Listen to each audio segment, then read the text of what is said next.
aspect that it's important to consider when you're reading the news is the language that is used by journalists. And if we look at these two newspapers, a broadsheet paper, the Times, and a tabloid paper, the Daily Record, we can immediately see the difference in register of language. For example, the same story is covered here, and look at the different headlines. The more formal approach, Brexit in chaos, is very, very different from liars and cheats. So we can immediately see the different approach of these two papers. I would recommend reading broadsheets when you're preparing for the exam, but it's also important to look at the tabloid press because they have some very creative and imaginative uses of language. So let's look at the Times newspaper. If I were reading this, I would be looking out for different uses of language all the way through as I'm reading it. For example, word choice. Here we have the word choice of chaos. That's a strong word suggesting that the government is in a lot of trouble. Here we have an example of wordplay, sometimes referred to as a pun. And a pun is where you substitute the obvious word choice with something similar but different. Here we have turfs up at Glasgow. They're cutting up the grass, and instead of surfs up, turfs up, because that is relevant in this context. Be careful that if you are writing about a pun in a headline or within a text, that you explain why it is clever. Roaring trade in lion bones. Now obviously we're talking about lion bones, so the context is a wild, ferocious animal, and the context of roaring trade means a very lively and successful trade. So that's a very appropriate term to use here. Another thing to look out for is tone. Let's look at the tone of this.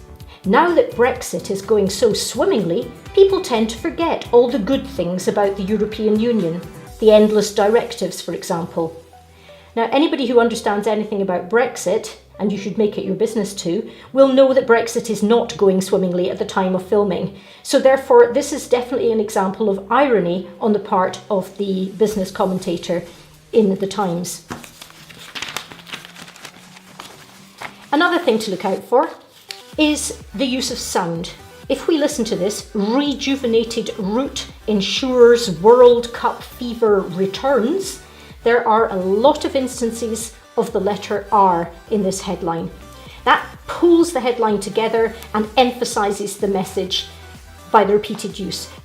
If it's just these two that you look at, you would refer to alliteration. But if you also wanted to include the other words where the R doesn't appear necessarily at the beginning of the word, then you would refer to consonants. Here we have a simile, because it contains the word like. It's like having your teeth pulled out at every hole.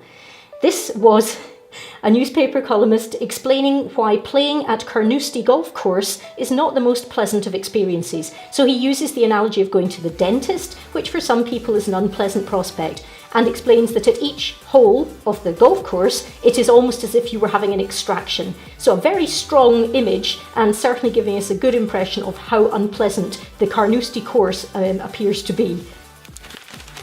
The rule of three will be familiar to many of you, and here we got an example. Old, gifted, and back. A nice, short, sharp, punchy way to introduce this article about Tiger Woods.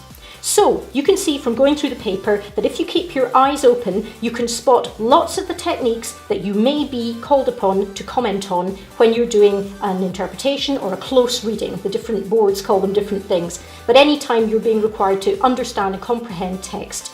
Keep these techniques up your sleeve, and if you're reading newspapers, it means you're practicing your English for exams all the time.